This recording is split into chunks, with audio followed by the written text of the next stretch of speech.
Hello, everyone.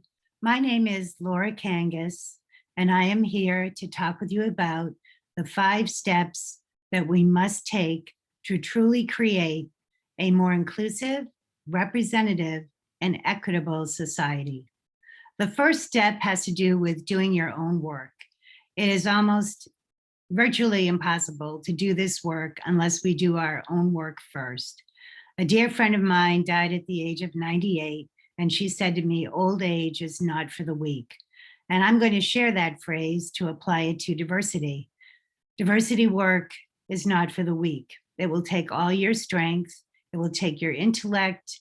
It will take deep work into yourself if you really want to be a leader in this work and make real change.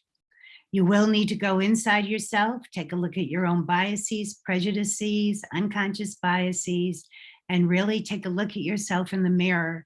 And I can tell you that at many times when you go on this journey around unconscious bias, you may not like what you see, but it's an absolutely critical step if you want to be a leader in this work. Secondly, you need to be able to be vulnerable, and you need to not have to be right. This is much easier said than done. Most people want to think they're right. Most people want to think they're good people and they don't intend to hurt anyone, and that they're strong and nothing bothers them. However, if we're going to move forward on this work, we all have to talk about where it hurts, the pain. We have to listen to each other's pain. We've got to be willing to know that even though we didn't intend to hurt someone, that was the impact. So we need to be vulnerable, and we need to be able to accept that we don't always know what's happening and we are not always right, and we'll need to be able to say, I'm sorry and I'm ready to learn. The third step has to do with listening to feedback. Most of us don't even like to hear feedback from the people that we love, never mind hearing it at work or in a community organization, and particularly around issues of racism, sexism, ageism, homophobia.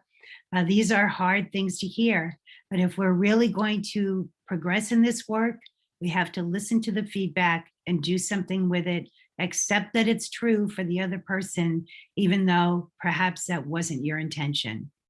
And the fourth has to do with practicing what I call 360-degree forgiveness. We need to forgive ourselves and we need to forgive each other in this work. We don't have time to get stuck in guilt, shame, or blame. We all have been hurt. We all have rage. We all have anger around different dimensions of diversity. I can tell you that from years of doing this work. However, if we get stuck in anger or rage or guilt or shame or blame, all we do is lose time. And there's so much work to do. We need to use that energy to move forward and make it a more inclusive, representative, and equitable society. The fifth step has to do with opening your head and your heart to this work, to diversity, equity, and inclusion.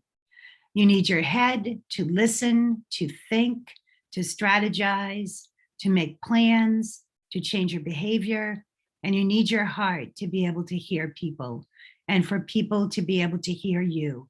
This is a human-to-human connection type of work. We need to talk to each other. We need to build trust. We need to be vulnerable. So if you can do the 5 steps, number 1, do your own work.